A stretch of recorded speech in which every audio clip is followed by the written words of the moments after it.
Cleopatra VII stands as one of history's most renowned women, inspiring poets, dramatists, and artists for over 2,000 years.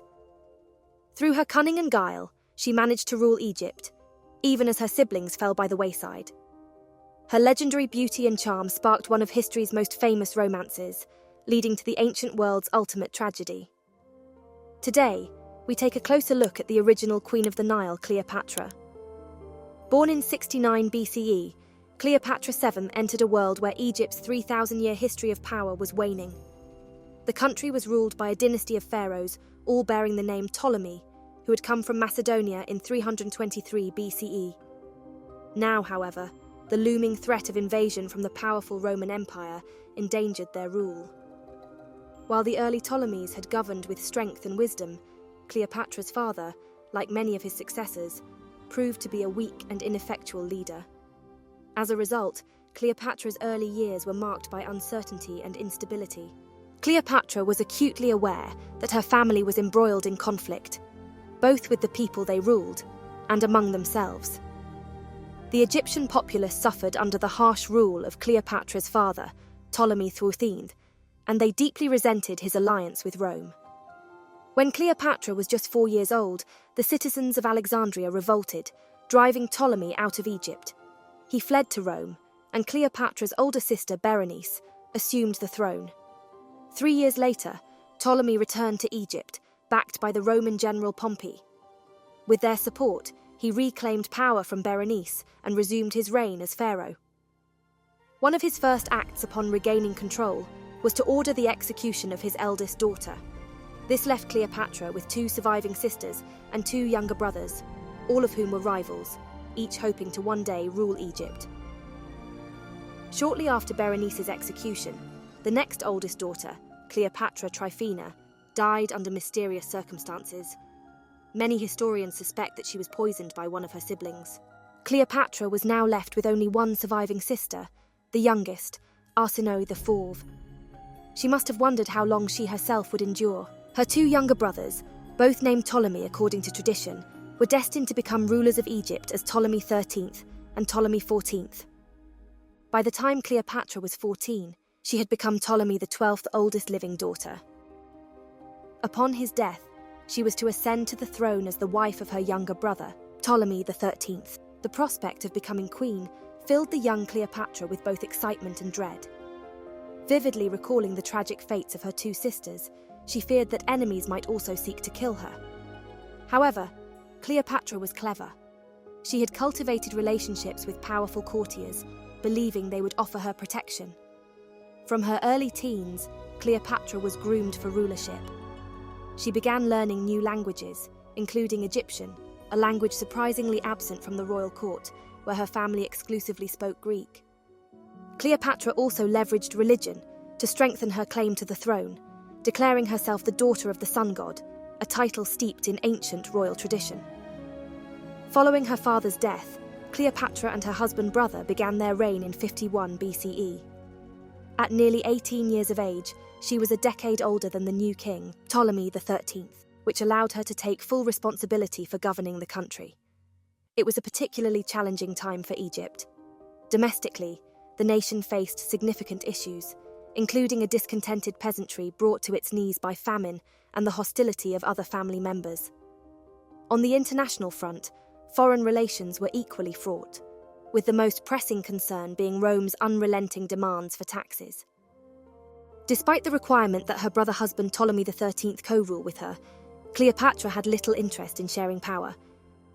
She quickly moved to oust him from his position, ruling alone for the next 18 months. Understanding that she could not match Rome's military might, Cleopatra adopted a pragmatic approach, continuing her father's policy of appeasing the Roman overlords to maintain Egypt's fragile stability. Cleopatra knew how to play the cards she was dealt to her best advantage, a skill she would rely on throughout her reign until the very end. She wasn't one to fold her hand if there was any way to maneuver a winning strategy, and she wasn't afraid to bluff when necessary. Cleopatra methodically eliminated her opponents and kept a few aces up her sleeve by securing the loyalty of key Alexandrians, Romans, and the priests. Even at a young age, when she became co-regent, she demonstrated her brilliance as a strategist. However, ruling Egypt, especially as a woman in such a tempestuous family history, was never going to be easy. Her younger brother had his own supporters, more accurately, his controllers, who were determined to keep the power in their hands rather than Cleopatra's. When I say they, I am primarily referring to Gnaeus Pompey, who at the time was the supreme power in Rome. He was the man who had granted Cleopatra's father the title of king and had been given control of Cyprus. Pompey likely saw Cleopatra as far too clever to be easily pacified, as her father had been. She would be difficult to control and a constant threat to Roman dominance over Egypt. Recognizing this, Pompey provided support to Cleopatra's younger brother, Ptolemy XIII. He would occasionally intervene to formally recognize Ptolemy III over Cleopatra as the ruler of Egypt. With Pompey's backing, Ptolemy XIII went to war with his older sister, eventually driving her from power. In 49 BCE, Cleopatra discovered that her brother husband was conspiring with Pompey to send soldiers to kidnap or possibly kill her. Realizing the danger, she fled Egypt, setting sail for Syria. There, she hoped to recruit an army to help her reclaim the throne from her now 16-year-old brother husband. Cleopatra chose to flee to Syria because the Ptolemies had once ruled there, and the king of Syria was also an enemy of Rome. Like Cleopatra, he feared that his own country would fall to the powerful Roman Empire. She took her only surviving sister, Arsinoe, into exile with her, partly to protect the younger girl from their brother's wrath, but also to prevent Arsinoe from seizing the throne for herself. Meanwhile, as these dramas unfolded within the Ptolemaic dynasty, a bloody civil war raged in the north. General Julius Caesar was locked in battle with General Pompey, eventually emerging victorious. Defeated and desperate, Pompey arrived in Pelusium, Egypt, seeking money, food, men, and ships to replenish his dwindling resources and continue his fight against Caesar. Up until that time, Egypt had received significant support from Rome due to the relationship established between Cleopatra's father and Pompey before Caesar rose to challenge the Roman general. After his crushing defeat at Pharsalus, Pompey desperately needed Egypt's help. While he fled to Egypt seeking support, Julius Caesar was in pursuit, also looking for aid to bolster his military needs. Caesar arrived in Alexandria with a relatively modest force, but it was clear to the young Egyptian king, Ptolemy XIII, and his advisors that Caesar was likely to emerge as the eventual victor in Rome's power struggle. The Egyptian leadership faced a difficult dilemma. If they continued to support Pompey and allowed him to wage his war against Caesar on Egyptian soil, the battles could devastate the country. Moreover, if Pompey ultimately lost, Caesar would likely be furious with the Egyptian rulers for aiding his enemy. Caught in this precarious situation, Ptolemy XIII decided to act decisively. As soon as Pompey landed at Pelusium with his troops, Ptolemy had him ambushed and killed, then presented Pompey's severed head to Caesar. However, the young king miscalculated how Caesar would react to such a brutal display.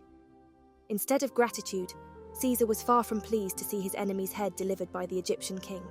Though Pompey had been his rival, Caesar believed it was his prerogative to decide Pompey's fate, not the upstart Egyptian king's. Horrified by Pompey's brutal murder, Caesar nevertheless sought to maintain peace, as his primary reason for coming to Egypt was to collect a substantial debt he claimed was owed to him by Cleopatra's father.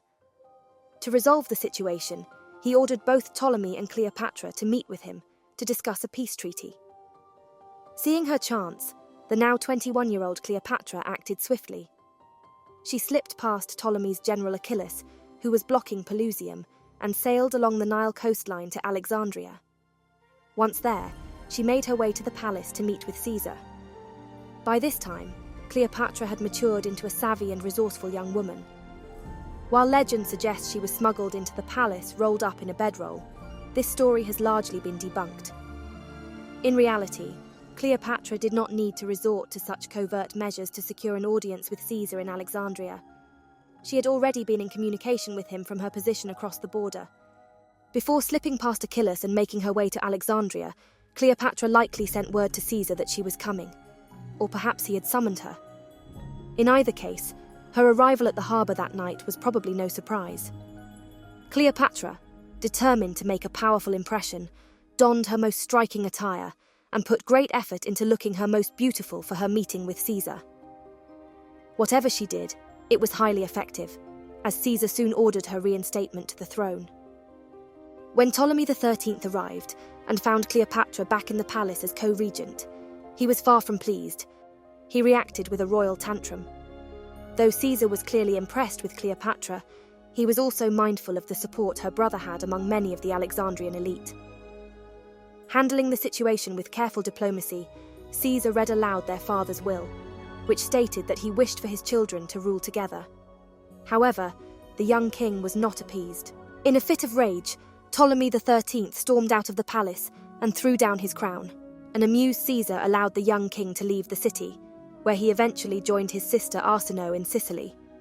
However, days after the Alexandrian War ended, Ptolemy XIII's body was found in the harbour, marking the end of his reign. With her enemy husband and his advisors now dead, Cleopatra finally felt safe.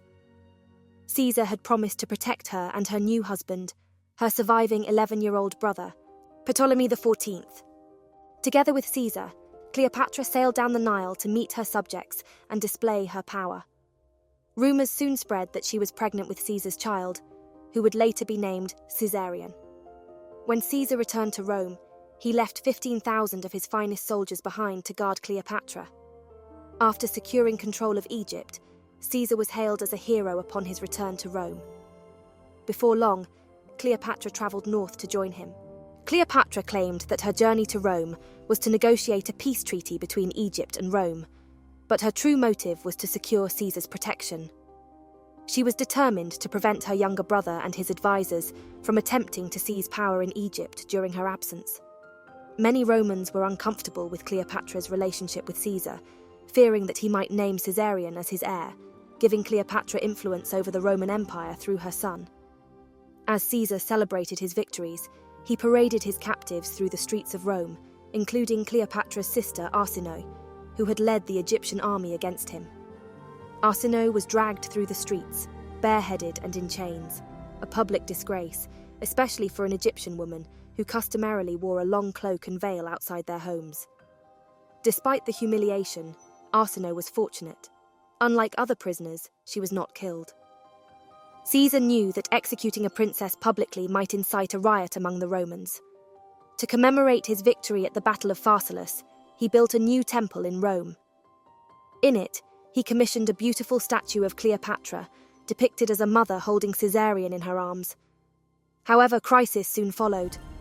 In recognition of his victories, the Senate made Caesar dictator for life. But some Romans feared he was becoming too powerful and harboured ambitions of becoming king. Around 60 conspirators, led by Brutus and Cassius, decided that Caesar had to be eliminated. The plot was executed immediately, following a Senate meeting in 44 BCE. The shocking news of Caesar's assassination spread like wildfire throughout the Roman Empire. Cleopatra, who was in Rome at the time of the murder, wasted no time in fleeing back to Egypt. With Caesar, her protector, now dead, her kingdom was once again in jeopardy. Many hostile nations viewed Egypt as a rich prize and set their sights on conquering it. Cleopatra kept her son Caesarion close by her side, fearing he might be targeted by Caesar's enemies.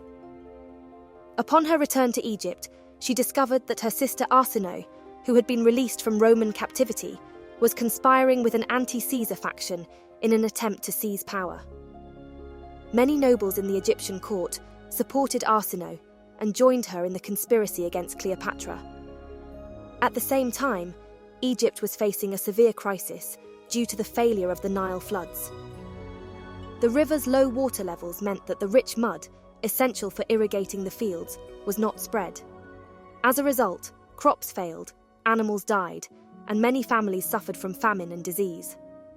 The nobles and officials grew increasingly angry with Cleopatra for not taking action to help the famine victims. In this precarious situation, Cleopatra needed a new Roman protector to rely on, and she found one in Antony. Following Caesar's murder, Rome was plunged into 3 terrible years of warfare, as different factions of senators and leading Roman families vied for control. The rival armies were led by 3 powerful men, each vying to take Caesar's place as ruler: Octavian, Caesar's nephew, Antony, and Marcus Lepidus. In 42 BCE, they finally agreed to divide the Roman lands among themselves, with Antony taking control of the entire eastern Mediterranean region, including Egypt. Though Antony had control of Egypt, he still needed Cleopatra's support and feared she might ally with his enemies. He required Egypt's gold to pay his armies and its grain to feed his men, crucial for maintaining control over his share of the empire. Antony wrote to Cleopatra, but when she did not reply, he summoned her to meet him. Cleopatra, however, was in no rush to respond. She deliberately took her time, fully aware that Antony needed Egypt's wealth. In return, she planned to secure his protection and sought his help in eliminating her enemies, including her sister Arsinoe. As Antony awaited Cleopatra's arrival in Tarsus, word spread of large crowds gathering to witness an extraordinary spectacle. Cleopatra was sailing up the river Cydnus in a magnificent barge with a gilded stern, its purple sails billowing as silver oars propelled it forward to the sound of flutes, pipes, and lutes. Mark Antony was captivated by the sight and invited Cleopatra to dine with him. However, the queen refused, insisting that he join her on her royal barge instead. Cleopatra meticulously planned every detail to ensure Antony would be delighted, astonished, and, most importantly, impressed.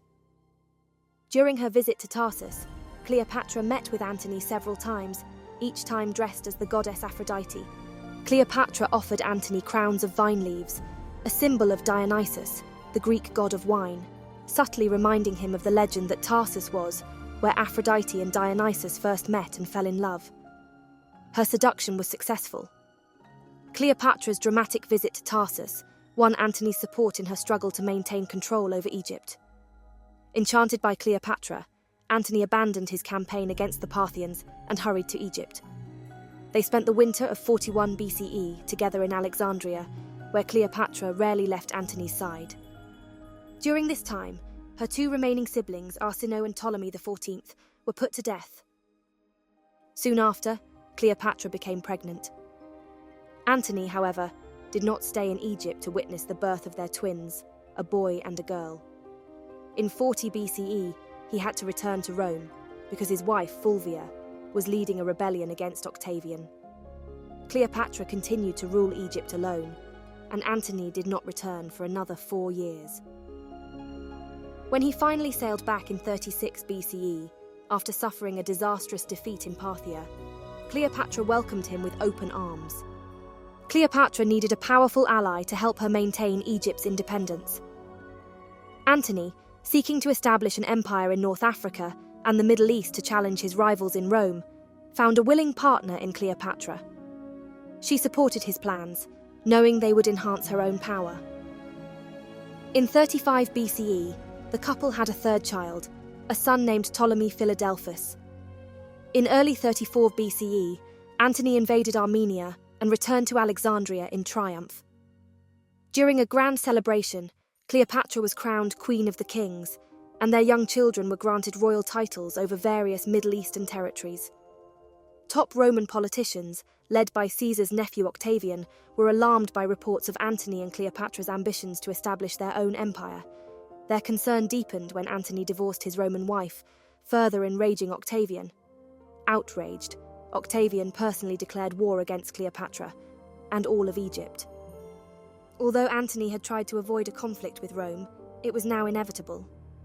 This became inevitable after the Roman Senate discovered Antony's will, in which he expressed his desire to be buried in Egypt alongside Cleopatra. Antony was stripped of all his public appointments. Despite assembling a larger army, Antony and Cleopatra suffered a significant defeat at the Battle of Actium in September of 31st BCE, marking the beginning of their downfall. By then, both were considered foreigners and enemies of Rome. In the spring of 30th BCE, Antony managed to capture Pelusium and advance to the gates of Alexandria. A chaotic series of events ensued. Rumours spread that Cleopatra, who had secluded herself in the mausoleum she had built for herself, was dead. On hearing this false news, Antony, in despair, fatally wounded himself. Although the rumour was quickly debunked, it was too late. Antony was dying. He was taken to the mausoleum, where Cleopatra wept over him. Desperate and grief-stricken, Cleopatra attempted to take her own life several times, but Octavian's men closely watched her, determined to take her back to Rome alive and in chains as a symbol of Rome's triumph over the enemy from the east. A few days before her departure, however, Cleopatra managed to evade her captor's surveillance and took her own life, likely using snake venom hidden in a basket. Cleopatra was the last independent ruler of Egypt, and her death marked the end of over 3,000 years of Egyptian civilization and power. Unwilling to live under foreign rule, she chose to die rather than see her beloved country fall into the hands of outsiders. With her death, Egypt lost its most famous, and perhaps its greatest, queen.